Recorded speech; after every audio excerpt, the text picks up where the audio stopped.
Tú disfrutas estar en Cristo, tú disfrutas ser el hijo, la hija amada del Señor en el cual Él tiene complacencia. Te invito a pensar en esta semana y en todos estos 12 semanas que vienen en la vida de José, si tú eres el hijo amado en el cual nuestro Padre del cielo tiene complacencia.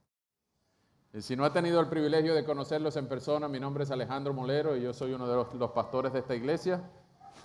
Y tengo el privilegio también de compartir la palabra de Dios para todos nosotros en el libro de Génesis. Por favor, abran sus Biblias en el libro de Génesis y vamos a estar trabajando en el capítulo 37. En el capítulo 37, los primeros 11 versículos. Mientras usted lo busca, déjeme recordarnos pequeño resumen de lo que es el libro de Génesis y cómo llegamos hasta aquí, hasta el capítulo 37. Empezamos hace año y medio en el capítulo 1 y apenas vamos por el capítulo 37. Y Dios mediante vamos a estar hasta final de noviembre. Así que ya les voy a decir qué son estos próximos 12 sermones que vienen. Como muchos recordarán, en todo este año y medio en Génesis hemos estado analizando el libro de Génesis, que son 4 eventos originarios y 4 personajes originarios. ¿Okay? Los 4 eventos originarios son la creación, la caída, el diluvio la creación, la caída, el diluvio y la Torre de Babel. ¿Okay? Esos son 4 eventos que forman los primeros 11 capítulos de Génesis: creación, caída, diluvio y Torre de Babel, la dispersión. Pero después vienen, desde el capítulo 12 hasta el 50, vienen estos 4 grandes personajes, que son Abraham, Isaac, Jacob, y hoy vamos a empezar la vida de José. Son los próximos 12 sermones que vienen. Y por eso vamos a estar hasta noviembre hablando de la vida de José. Si usted quiere, le aconsejo que usted lea estos próximos 13 capítulos, desde el 37 hasta el 50, que es la vida de José. Vamos a hablarla en 12 sermones y vamos a detallar sobre todo las características de José que apuntan a Cristo. Nosotros no somos una iglesia josefina que habla de José. Nosotros somos una iglesia cristiana que creemos que lo que Colosenses afirma es que todo lo que el Antiguo Testamento ilustró era sombra y figura de lo que había de venir. En el Mesías se cumplieron todas estas simbologías, todas estas tipologías, todos estos simbolismos, que hoy vamos a ver algunos, al menos 4 vamos a ver. Así que mi consejo, hermanos amados, es que cada uno se deleite en este tiempo, en estos últimos 13 capítulos del Evangelio según Génesis. El Evangelio según Génesis es como el primer libro de los orígenes apunta a la consumación de los tiempos en los tiempos del Mesías, que es Cristo. Hoy vamos a ver la introducción de quién fue José. Muchos recordarán que José es el hijo número 11 de Jacob. En efecto era el número 12, pero antes de José vino Dina, que la vimos la semana pasada, la cual ocurrió un evento muy desafortunado, su violación en el capítulo 34, y era la hija en número de nacimiento, era la número 11 de Jacob. Recuerden, Jacob fue a Padán Aram a buscar una esposa y regresó con 4, porque lo engañaron. Él se enamoró de Raquel y le metieron a Lea, y con Lea y Raquel le metieron sus 2 sirvientas. Y eventualmente Jacob tuvo 12 hijos con esas 4 mujeres. No que la Biblia apoye la poligamia, pero sí debemos recordar que este fue usado por Dios porque venía de la bendición de Abraham, Isaac y ahora Jacob recibir la promesa de una descendencia sin número y una tierra prometida. Y esa bendición fue traspasada de Dios a Abraham, de Abraham a Isaac y de Isaac a Jacob. Y Dios estaba cumpliendo sus promesas a Abraham, en Isaac y luego en Jacob. Ahora, vamos a ver la vida de José, que por cierto no es el receptor de las promesas de Abraham, Isaac y Jacob. Vamos a dejar eso para el final, para que no se pierda ninguno de estos 12 sermones. Pero lo cierto es que José ocupa un lugar muy importante en la historia no solamente del pueblo de Dios, sino de todos nosotros. Recordamos en Génesis 3, versículos 15 al 17, cuando Dios prometió, después de la caída, que un hijo de la mujer, un hijo de la simiente de la mujer, iba a aplastar la cabeza de la simiente de la serpiente. Iba a aplastar la cabeza de la serpiente. Es decir, un personaje que es descendencia de la mujer, en este caso el Mesías, el Cristo, iba a acabar de una vez por todas con Satanás y todo su ejército. Génesis 3, versículos 15 al 17. Básico. Es decir, ya desde Génesis 3 estaba prometido el Mesías. ¿Y qué pasó? Sí, que el hijo de la simiente de la mujer en Cristo fue el que derrotó a Satanás y a todos los principados y fueron expuestos. Usted puede leer Colosenses capítulo 2, versículos 11 al 15.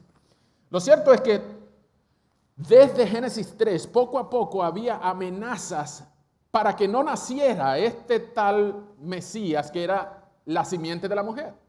Y hubo la Torre de Babel, hubo el diluvio, hubo el arca de Noé, hubo mucha obstrucción para que la simiente de la mujer fuera interrumpida eventualmente para que no naciera este Mesías. Pero Dios se encargó de preservar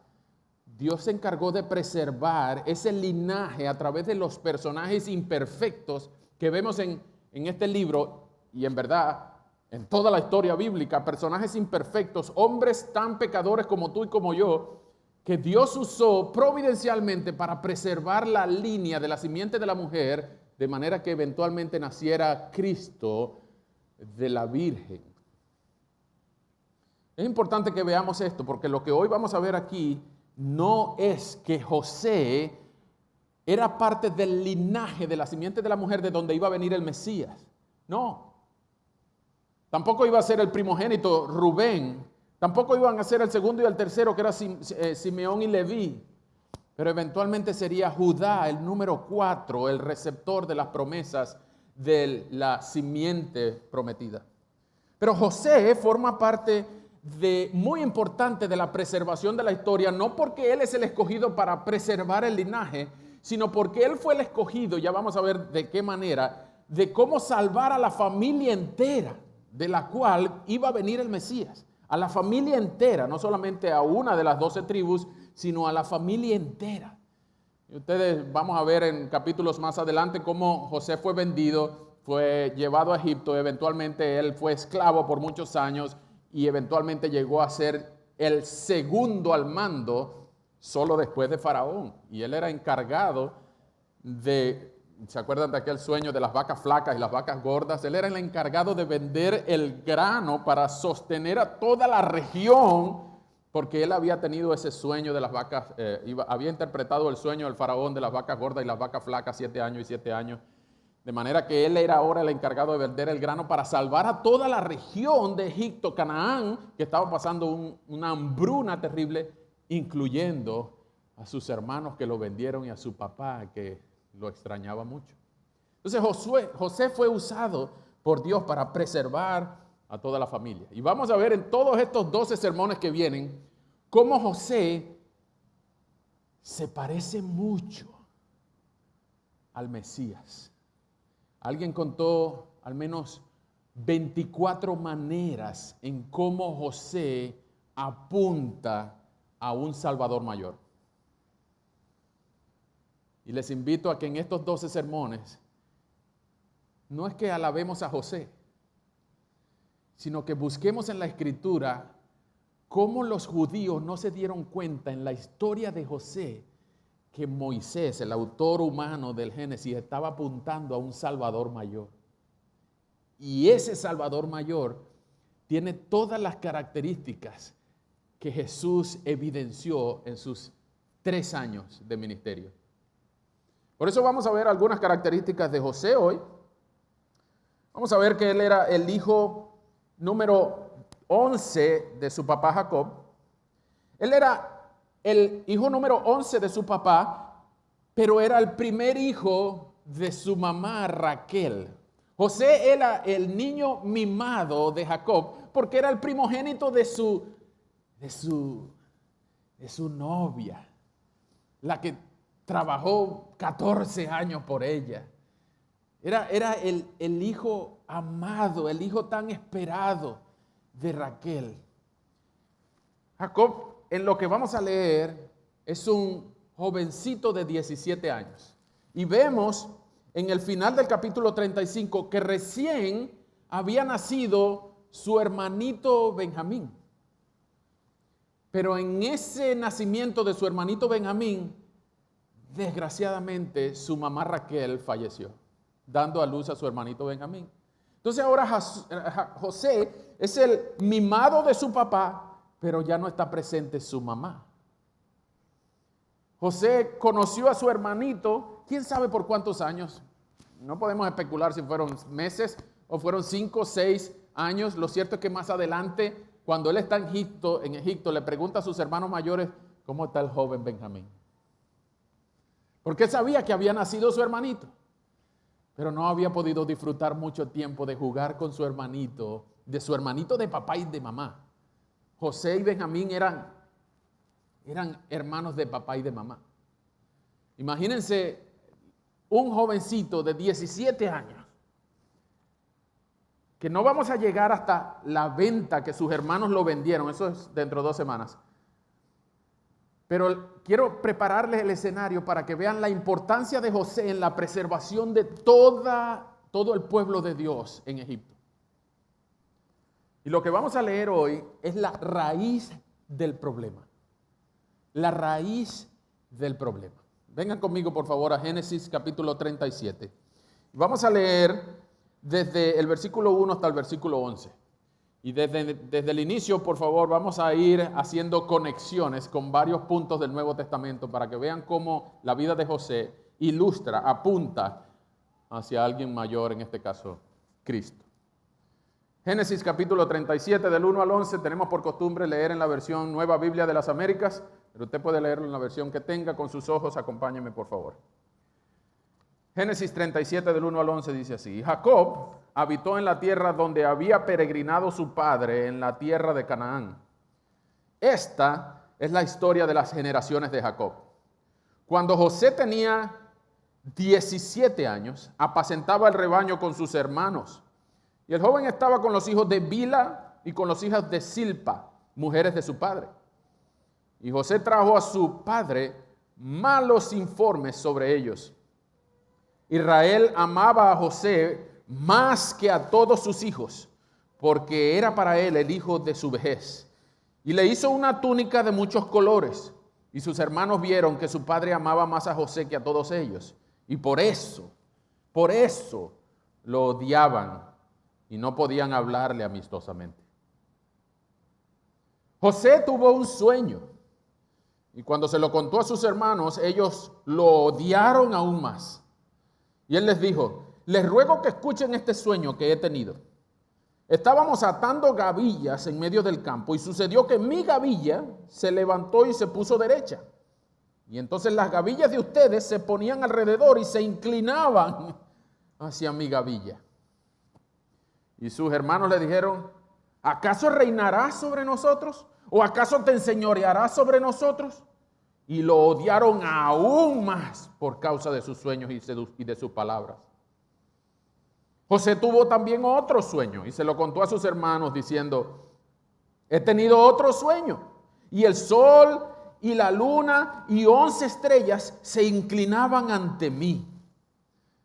Y cuando se lo contó a su padre y a sus hermanos, su padre lo reprendió y le dijo: ¿qué es ese sueño que tú has tenido? ¿Acaso tu madre, tus hermanos y yo vendremos a inclinarnos hasta el suelo ante ti? Y sus hermanos le tenían envidia, pero su padre reflexionaba sobre lo que se había dicho. Gracias, Señor, por este texto. Te rogamos que nos muestres a Cristo. Te rogamos que nos edifiques a la luz de tu palabra. Que nos ayudes a ver a Cristo predicado y exaltado y que nos apasiones más por Él, nuestro más grande tesoro, nuestro Señor, nuestro Rey, nuestro Señor. Si hay alguien que duda, Señor, en esta hora, convéncelo de su necesidad de ti. Tú eres nuestro Rey, nuestro Señor, nuestro Dios. Pero si hay alguien que cree, Rogamos, Señor, que tú mismo le apasiones más por ti, le enamores más de ti. En estos 12 domingos que vienen, ayúdanos, Señor, a verte a ti en la vida de José, cómo tú apuntas hacia alguien mayor. Te necesitamos en esta hora, Padre. Visítanos, edifícanos. En el nombre de Jesús. Amén. No sé cuántos de ustedes han visto la historia de José en la escuela dominical. Recuerdo que en el año 1982 no había iPad, no había pantallas, no había proyectores. Lo que había era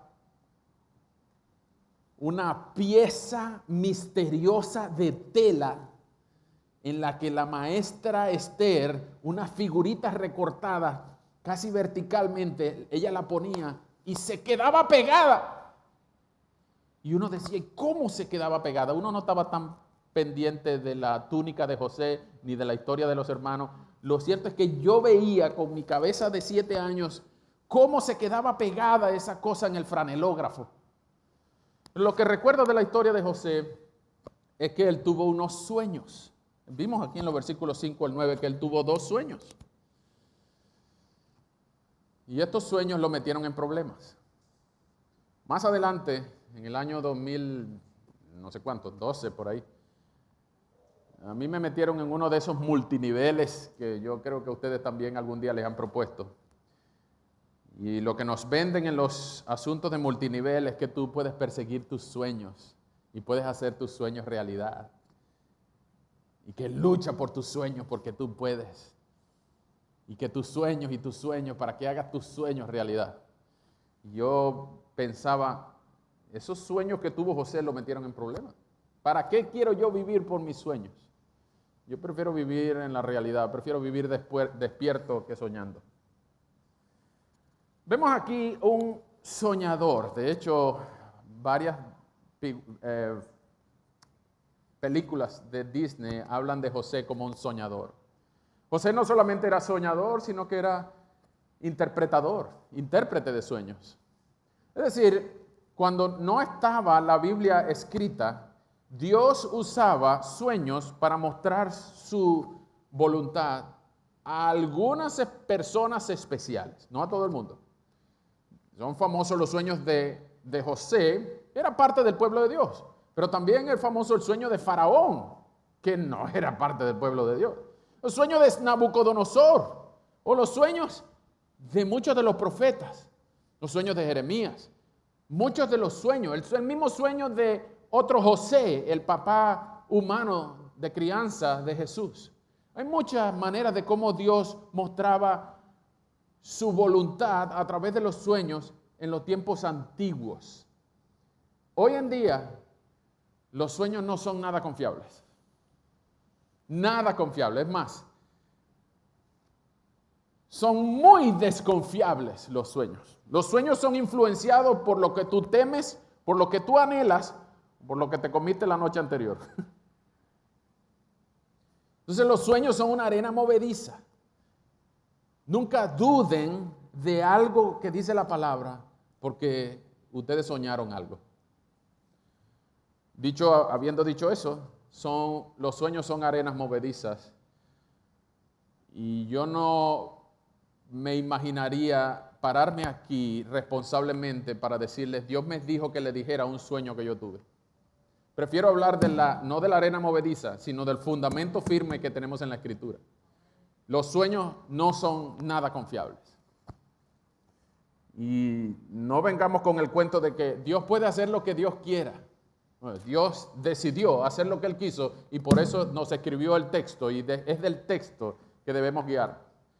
Tenemos aquí la palabra profética más segura. Los sueños no son nada confiables. Pero en este caso, los 2 sueños de José y 2 detalles muy importantes que vamos a ver, nos hacen ver que José era favorecido por su padre. José era favorecido por su padre. Vean lo que dice el versículo 3. Israel, este es Jacob, ustedes pueden ver en los capítulos anteriores cómo Dios le cambió el nombre en el 35 capítulo 35, específicamente en los versículos 9 y 10. ¿Cómo Dios le cambió el nombre de Jacob? Ahora le puso Israel, y de él desciende ahora el nombre de la familia, el nombre del país, el nombre del pueblo de Dios. En el Antiguo Testamento era Israel por este Israel, por Jacob, que le cambiaron el nombre, ahora es Israel. Ahora, Israel, el versículo 37:3, Israel amaba a José más que todos sus hijos. ¿Por qué? Ahí mismo da la razón. Porque era para él el hijo de su vejez. Entonces, yo estoy seguro que en tu país, sea el país que sea, hay una palabra especial para el hijo de la vejez, el último hijo, el hijo más chiquito. Cuando después que ha tenido 20 hijos, el hijo más chiquito en Venezuela se le dice el bordón. El bordón, si usted ve el arpa tiene 30 cuerdas y la cuerda más chiquita es el bordón. Entonces, es como que si usted tuviera 30 hijos y el hijo más chiquito es el bordón. Y los bordones tienen la característica de que muchas veces son los hijos consentidos. ¿Usted conoce gente así? No los señale, no piense en ellos, no los juzgue, a veces ellos no tienen la culpa, pero algunos bordones se aprovechan de eso. Algunos se aprovechan de eso. Y lo que papá y mamá no le dieron a los otros 30 hijos, se lo dan al bordón incluso sin pedirlo. En este caso, el hijo de la vejez, José, el hijo primogénito de Raquel, el amor de toda la vida de Jacob, ahora es el hijo mimado, el hijo consentido, y por 17 años ha disfrutado del favor de su padre, y recientemente Jacob había perdido al amor de su vida en el nacimiento de su último hijo Benjamín. Entonces imagínense a un viejito que en vez de ser papá debería ser abuelo, y ahora le da una túnica, y esto no es una túnica cualquiera. ¿Qué característica tiene la túnica? Al final del versículo 3. Él mismo se la hizo.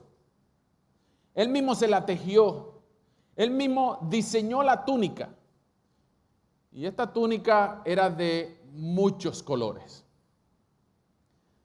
Déjeme decirle en un minuto por qué esta túnica era tan especial. Primero, porque la hizo él mismo. Normalmente los patriarcas, la gente importante, los reyes, la gente de mucho dinero no hacen nada con las manos ellos mismos. Tienen tanta plata que lo mandan a hacer con otros.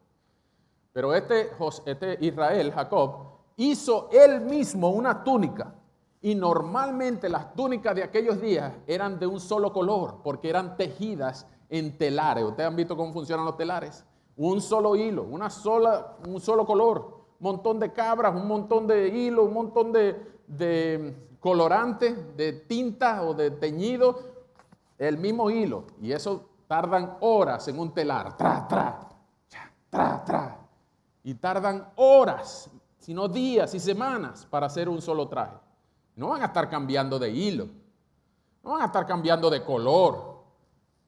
Antes no existían las técnicas y los telares que hay hoy en día, modernos, o sea, hasta sublimación. Usted puede pedir una camisa estampada, bordada, con lo que usted quiera que diga aquí. No, antes había que hacerla con varios colores.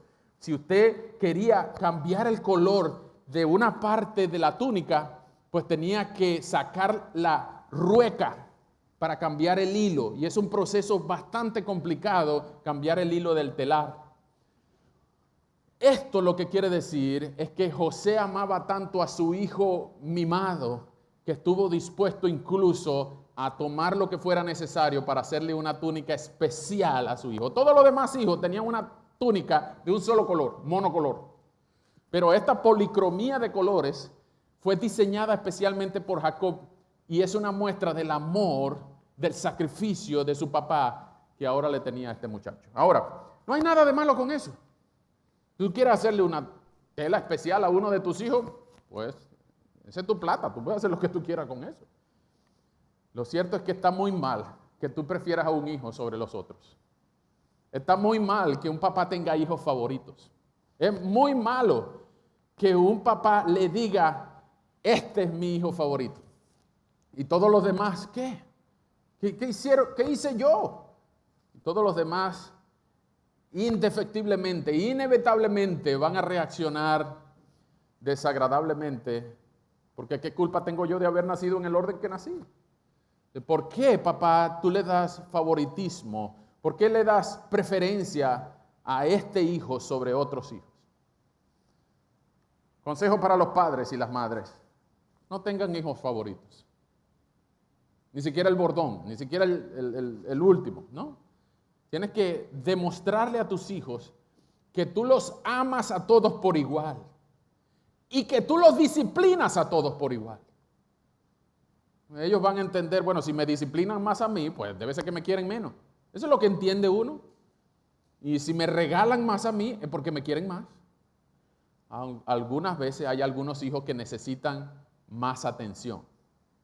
Y hay algunos otros hijos que son sobresalientes en muchas cosas. Pero demuéstrales a todos por igual que tú los amas a todos por igual. No que quieres a uno menos que a otro, que quieres más a uno que a otro. Incluso aquellos que necesitan más atención, ámalos, demuéstrale que tú lo amas, pero no descuides al que no necesita tanta atención. En este caso, vean lo que pasó. Versículo 4, los hermanos de José vieron que su padre los amaba más a José que a todos ellos. Y precisamente por eso lo odiaban y no podían hablarle amistosamente. Es la reacción normal de 10 hermanos varones que se echan puño cada vez que duermen en la misma tienda. Y ahora viene el hijo mimado a llevarle chisme de nosotros a nuestro papá. El final del versículo 2, José trajo malos informes sobre ellos. No sabemos de qué son estos informes. Lo cierto es que estaban apacentando las ovejas. Y estos muchachos ya grandes, con este jovencito de 17 años, no es que lo querían menos, no es que lo menospreciaban, no es que lo ignoraban. El texto es claro, en el versículo 4 dice, por eso lo odiaban. ¿Tú alguna vez has odiado a tu hermano, tu hermana? No te estoy preguntando si algún día has querido matarlo y agarrarlo por el cuello y desaparecerlo. Todos en algún momento hemos pasado por ahí. Pero eso se pasa al rato. Si no se pasa al rato, llegamos a esto. ¿Alguna vez tú has odiado a tu hermano de papá o tu hermano de mamá o tu hermano de ambos al punto de decirle, te odio? Ojalá te mueras. Si este es tu caso, primero, no hay justificación para este tipo de odios entre hermanos. Y segundo, no te pierdas estos próximos 12 sermones, porque la cosa se va a poner muy buena, muy buena. Lo cierto es que ahora José tiene 2 sueños. Tiene José 2 sueños, y los sueños son... Los sueños son una muestra de su, por decir lo mínimo, de su ingenuidad o de su arrogancia. Porque los sueños son directos. Mira, yo soñé que estaba en el campo, estábamos recogiendo trigo, lo amarramos a unas gavillas y las gavillas de ustedes se inclinaron a la gavilla mía. ¿Qué les parece? Después tuvo otro sueño. Y dice, bueno, yo estaba en el medio y esto no es un sistema solar normal de Copérnico. Yo estaba en el medio del sistema solar y el sol, la luna y las estrellas se inclinaban ante mí. No era la gavilla, era a mí que se me inclinaban. El sol, la luna y las estrellas. No le llevo nada. Y ustedes dirán, bueno, pero no hay manera de interpretar que la gavilla era él y que se estaba refiriendo a él. Es un simple sueño. No. Los hermanos, en el versículo 8, entendieron que las gavillas eran ellos y que la gavilla del centro era él. Y le dijeron, bueno, pero tú eres loco. Bueno, no, eso no lo dijeron, eso lo estoy poniendo yo. ¿Acaso reinarás sobre nosotros? ¿Acaso te enseñorearás sobre nosotros? En otras palabras, ¿qué te crees tú, muchachito rebelde? ¿Qué te crees tú? ¿Que tú vas a gobernar sobre nosotros? Que tú, recuerden que Raquel y Lea, no pudo Jacob casarse con Raquel porque primero había que casarse con la mayor. Por eso Labán le metió a Lea, la mayor. Entonces, ¿cómo es que ahora José va a decir, bueno, ustedes toditos son mayores que yo soy el bordón, pero ustedes ahora se van a inclinar ante mí?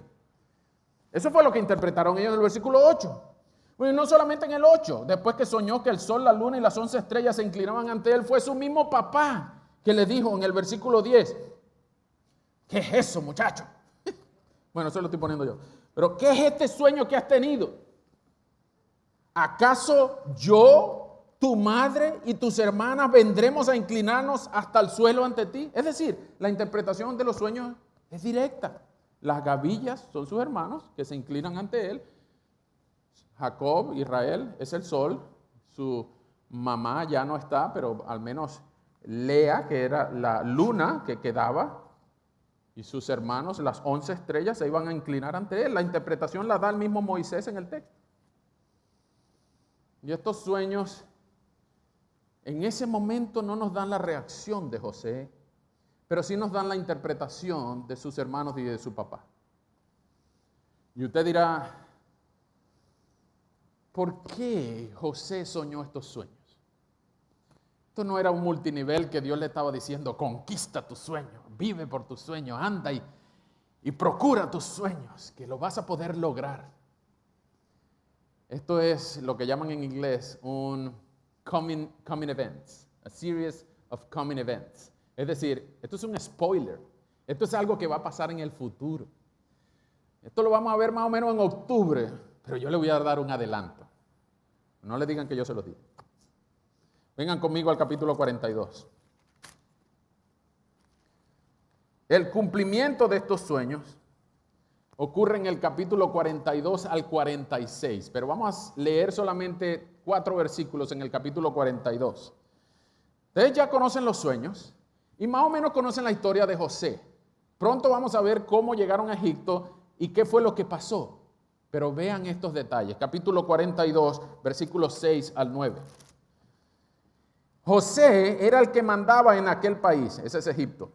Él era quien vendía a todo el pueblo de la tierra. Cuando los hermanos de José llegaron a Egipto, se postraron ante él rostro en tierra. Y al ver José a sus hermanos, los reconoció. Pero fingió no conocerlos y les habló duramente y le dijo, ¿de dónde han venido? De la tierra de Canaán para comprar alimento, le respondieron ellos. Y José había reconocido a sus hermanos, aunque ellos no lo habían reconocido a él. Versículo 9. Y José se acordó de los sueños que había tenido acerca de ellos. No les digo más. Vengan en octubre, no se lo pierdan. Pero esta es la manera en cómo José fue sostenido por el Señor mientras estaba en la cárcel. Mientras era vendido por sus hermanos, mientras era golpeado por los ismaelitas, mientras era llevado amarrado y arrastrado en una caravana rumbo a Egipto. Y cómo Dios sostuvo a José, habiéndole anunciado años antes que él algún día iba a gobernar y iba a preservar a su familia. ¿Notan lo que está pasando aquí? Dios le está anunciando a José. No el capítulo final. El capítulo final de José llega en el Éxodo capítulo 1. Pero Dios le está anunciando a José, yo tengo todas las cosas bajo control. No tienes por qué temer el día de mañana, porque yo tengo todo bajo control. ¿Cómo sabemos eso? Bueno, porque en el versículo 11 hay 2 series de personajes que nos dan la clave para entender por qué Dios le estaba diciendo esto a este muchachito de 17 años. Y es primero en el versículo 11, 37-11, primero sus hermanos le tenían envidia y eventualmente lo van a vender a una caravana de ismaelitas para llevarlo a Egipto. Sus hermanos le tenían envidia, lo odiaban. Y segundo, su padre reflexionaba sobre lo que se había dicho. José y su papá Jacob guardaban en un lugar muy especial de su corazón estos sueños. aunque Jacob, Israel, decía, ¿tú crees que nosotros nos vamos a estar inclinando ante ti? Tú eres un muchacho en comparación con nosotros. ¿Por qué tendríamos que inclinarnos ante ti?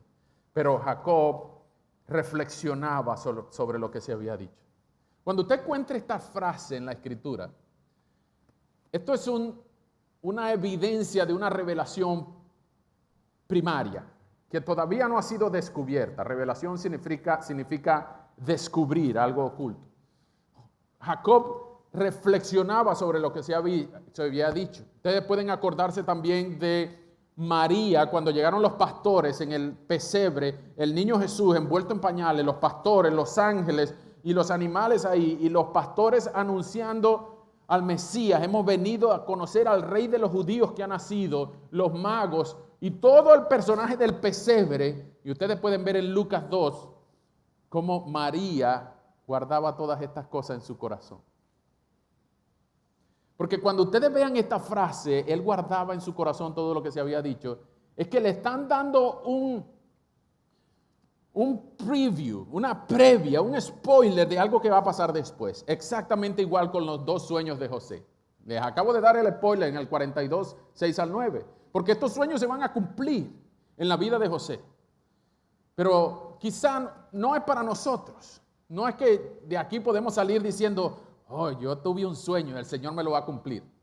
Bueno, depende de lo que hayas comido la noche anterior. Dios no tiene por qué cumplir todos tus sueños.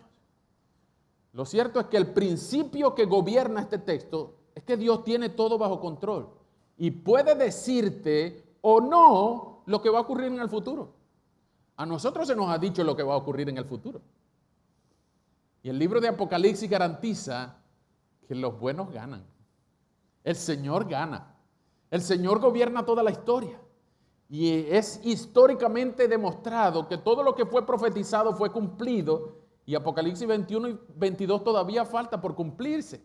Y nosotros que estamos en el equipo de Dios, no tenemos a Dios de nuestro lado. Nosotros estamos del lado de Dios. Los buenos ganan. El Señor gana. Ese es el capítulo final. Ese es el sueño que deberíamos querer presenciar. No que yo voy a tener un carro, que yo voy a tener una casa, que yo voy a tener un salario de 7 figuras. No, eso no son sueños sino terrenales. Y Dios no tiene por qué cumplir tus sueños. Dios cumple su voluntad. Pero hay una enseñanza mucho mayor que la historia de José aquí.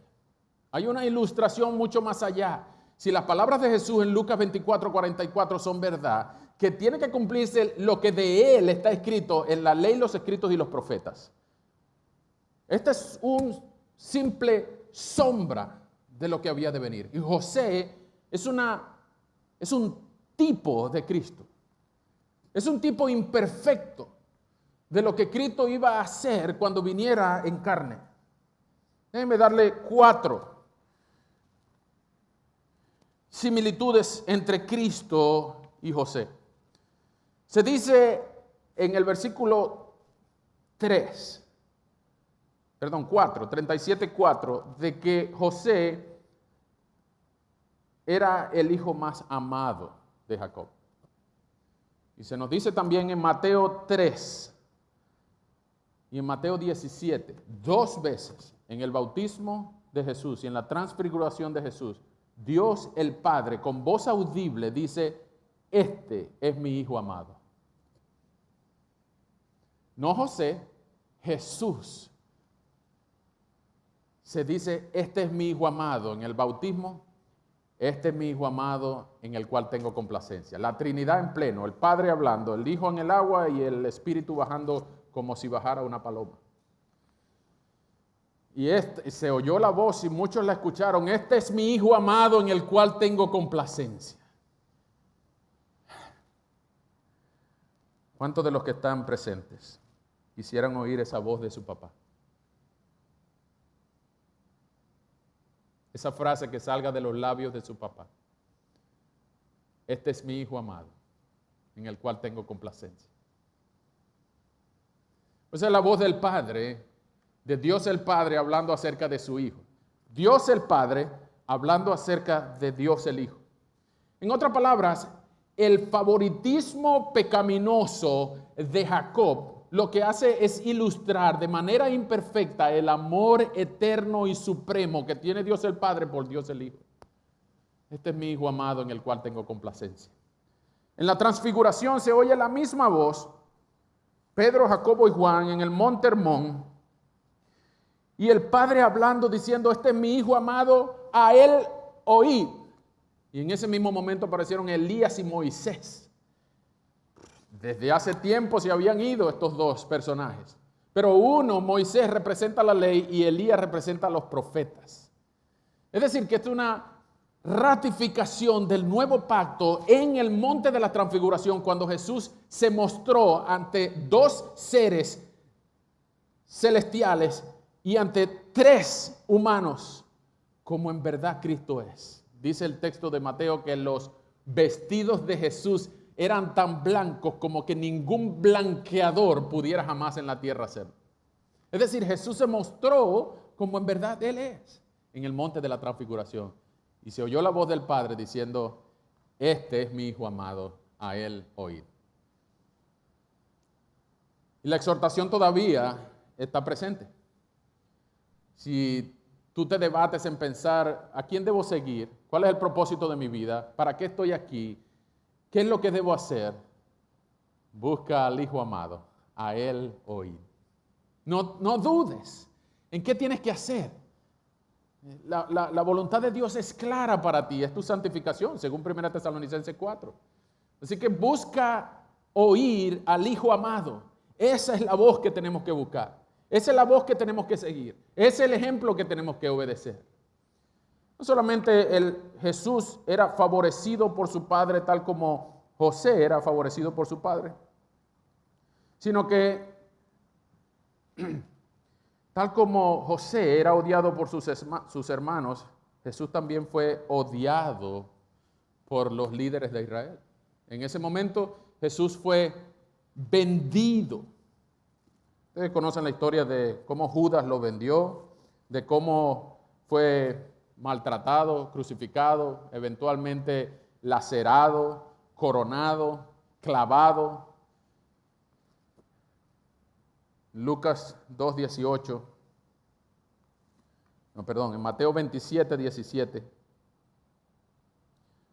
Dice, por lo cual, cuando ellos se reunieron, los principales sacerdotes, Pilato les dijo, ¿a quién quiere que le suelte, a Barrabás o a Jesús, llamado al Cristo?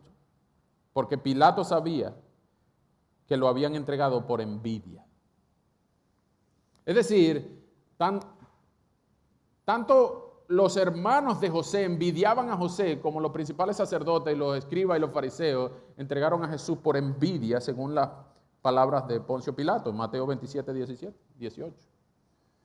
No solamente que fue entregado por envidia, no solamente era favorecido por su padre, sino que también, tal como José, Jesús tenía una túnica especial. La túnica de José era de muchos colores. La túnica de Jesús era única, porque no tenía costuras. Ustedes pueden ver en Juan 19, eventualmente en el versículo 23, los soldados crucificaron a Jesús y tomaron sus vestidos e hicieron 4 partes, una para cada soldado, y tomaron también su túnica, y la túnica era sin costura, tejida en una sola pieza. Era una túnica especial.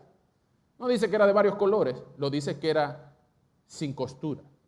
Para hacer una túnica sin costura no se hace en un telar, se hace tejida. Y esto demuestra el amor. No sabemos quién hizo la túnica. Lo cierto es que la túnica sin costura indica el oficio sacerdotal de Cristo. Una túnica especial, entregado por envidia, odiado por sus hermanos, favorecido por su padre, pero también era amado por su padre. Estas características de José y Jesús, vamos a ver muchas más, al menos 18 más en los próximos 13 capítulos. Cómo José ilustraba al Cristo que iba a venir. Pero sin duda, la más importante de todas en este pasaje es que Jesús, tal como José, era favorecido por su padre. Era el Hijo amado. Era el hijo en el cual tenía complacencia. Y saben, no quiero arruinarles la historia, pero José fue vendido, fue entregado, fue castigado, tal como Jesús. Y Jesús eventualmente fue castigado, le arrancaron la barba, fue clavado, fue lacerado, casi que le dan vinagre para tratar de acabar con su sufrimiento. Fue golpeado, fue escupido. Y no porque él quisiera hacerlo por amor al arte, sino porque sabía que era la única manera de que tú y yo podíamos volver a tener una relación con él, una relación de amor. Él hizo todo por eso. Y dice en Hebreos que menospreció el oprobio y se enfrentó a la cruz por ti, por mí. José preservó su familia tiempo después en Egipto, pero Jesús nos salvó de la justa condenación que por nuestro pecado nos tocaba. Pero si tú crees en Cristo, tú no tienes que llegar a la condenación. Tú puedes pasar de esta vida y saltarle a la muerte porque Cristo te toma y has pasado de muerte a vida. Y ahora tú puedes disfrutar una vida abundante en Cristo. Y esa es la promesa para todos nosotros, que los que ponemos nuestra fe en Jesucristo para salvación, Él no nos va a defraudar. Nadie ha venido a Cristo diciendo, eso era todo. El Señor no nos va a defraudar.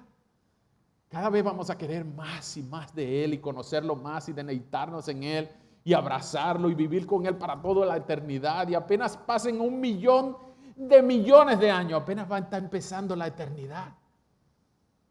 Y vamos a ser no solamente Jesús, sino que en Cristo, hermano, hermana, en Cristo. Si tú estás en Cristo, estas palabras son para ti también. Dios el Padre dice de ti, tú eres mi Hijo amado en el cual tengo complacencia. ¿No es grande eso? Hermana, en Cristo, Dios el Padre piensa de ti, tú eres mi hija amada en la cual tengo complacencia. Esto no es algo pequeño, esto es algo que nos debe dar mucha más alegría, que el Padre del cielo diga eso, y no solamente que mi papá terrenal lo diga, pero que lo diga el Dios del cielo. Esto es algo por lo cual me da una infinita seguridad de salvación, y que venga lo que venga la muerte, que venga la tribulación, que venga la aflicción, que venga la prueba, que venga la migra incluso. Si el Padre piensa de mí, que yo soy su Hijo amado en el cual tengo complacencia, pero ¿cuánto me puede importar lo que piensen los demás de mí? Si mi Padre piensa que en Cristo Él me ve como su Hijo amado en el cual Él tiene complacencia. ¿Que soy perfecto? No. ¿Que soy bueno? No. ¿Que todavía le fallo? Sí. Pero en Cristo estoy completo. No me falta nada. Y en Cristo Dios me ve no con mi ID, no con mi nombre. Dios me ve a través de los méritos y la obra terminada perfecta de Jesucristo. Por lo tanto, Dios también puede decir de ti y de mí, si estás en Cristo, tú eres mi Hijo amado, tú eres mi hija amada en quien tengo complacencia. Deleítate en eso, deleítate. No lo uses como excusa para libertinaje. Pues ya tengo la salvación lista. Pues. No. Deleítate en que el Hijo de Dios murió para hacerse pecado, para que tú pudieras disfrutar su justicia, su rectitud. Así como José pudo disfrutar, al menos temporalmente, por al menos 17 años de su vida, del amor y del favor de su padre. Injustamente Jacob hacía favoritismo con su hijo. De la misma manera nosotros podemos deleitarnos en el amor del Padre y vivir para Él en libertad. No en libertinaje, haciendo lo que nos da la gana, sino en la libertad que nos da estar en Cristo. ¿Tú disfrutas estar en Cristo? ¿Tú disfrutas ser el hijo, la hija amada del Señor en el cual Él tiene complacencia? Te invito a pensar en esta semana y en todos estos 12 semanas que vienen en la vida de José, si tú eres el hijo amado en el cual nuestro Padre del cielo tiene complacencia. Y que eso sea una reflexión durante toda esta semana y durante todos estos meses para animarnos entre nosotros mismos. Y al salir de aquí pregúntense, ¿tú eres un hijo amado de Dios en el cual Él tiene complacencia? En Cristo Él nos ha dado su favor y podemos deleitarnos en eso por el resto de nuestras vidas y hasta que lo veamos a Él cara a cara. ¿Tú estás esperando ese día? Vamos a orar. Señor, muchas gracias por el ejemplo de José y la introducción inicial a la vida de este muchacho de 17 años, pero que nos ilustra cómo el Cristo, el Mesías, el ungido, pudo apuntar a ser el antitipo de José como tipo imperfecto, y aquí ahora podemos ver en Cristo el Hijo favorecido del Padre. Señor, y por favor danos la convicción de que en Cristo y en sus méritos y a través de su obra consumada, tú nos has limpiado, tú nos has perfeccionado, tú nos has regenerado, tú nos has convertido, tú nos has justificado, y ahora nosotros también podemos disfrutar este estatus de hijo. Porque al que no conoció pecado, Dios lo hizo pecado por nosotros para que fuésemos hechos justicia de Dios. Y ahora podemos disfrutar entre nosotros el ser vistos por ti como el hijo favorecido, el hijo amado, el hijo en quien tengo complacencia. Señor, ayúdanos por favor a tener esta convicción, no para usarlo como excusa para libertinaje, sino para deleitarnos en ti, para vivir para ti. Para que todo lo que tú digas de mí sea así y amén en Cristo. Para que todas las promesas sean sí y amén en Cristo. Y para que me importe más lo que tú piensas que lo que los demás piensan de mí. Señor, te rogamos que todos nosotros podamos animarnos entre nosotros en el día de la angustia y en el día de la alegría. Hermano amado, tú eres un hijo, tú eres una hija de Dios. Y Él te ve a ti como si viera a su hijo favorecido, a su hijo amado. Así que al salir de aquí, Señor, recuérdanos tu palabra. Tal como José era favorecido por su padre, Cristo también nos dio el ejemplo de cómo sus hijos somos amados, con un amor eterno que ni las puertas del infierno podrán romper. Y que ni lo uno ni lo otro, ni ángeles, ni potestados, ni principados, ni palabra de muerte, ni hambre, ni desnudez, ni peligro, ni lo futuro, ni lo porvenir, nos podrá sacar del amor de Dios que es en Cristo Jesús. Te amamos, Señor, y te necesitamos. En el nombre de Jesús, el Hijo favorecido del Padre, te damos gracias. Amén. Que el Señor les bendiga.